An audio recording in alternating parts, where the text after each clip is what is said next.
Hello friends welcome back my channel रिफाजाई craft. तो तुम्हारे अनेक कमेंटे आज के बानाबो क्ले दिए बाड़ी। तो प्रथम ही सेफ्टिर जन्य हाथेर मध्य ग्लाभस परे निलाम। मूलत आमि एई बाड़ीटी बानाबो काप नुडल्सेर ढाकनिटिर उपर और नीचे जाते कादा ना पड़े सेई जन्य एखाने एकटा पेपार बिछिए नेब।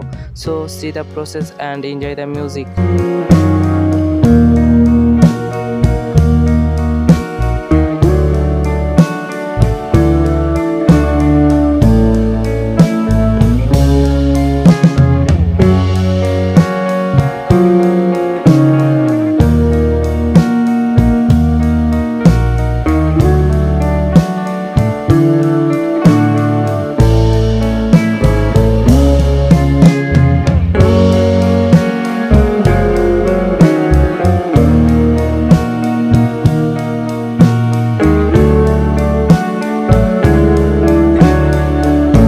এটা কালার করার ভিডিও কালকে আপলোড করব। তো তোমরা সবাই দেখো, কিন্তু ভিডিওটা কেমন লেগেছে অবশ্যই কমেন্টে জানিও। ভালো লাগলে লাইক করে দিও, চ্যানেলে নতুন হয়ে থাকলে চ্যানেলটি সাবস্ক্রাইব করে দিও। দেখা হবে অন্য কোনো ভিডিওতে।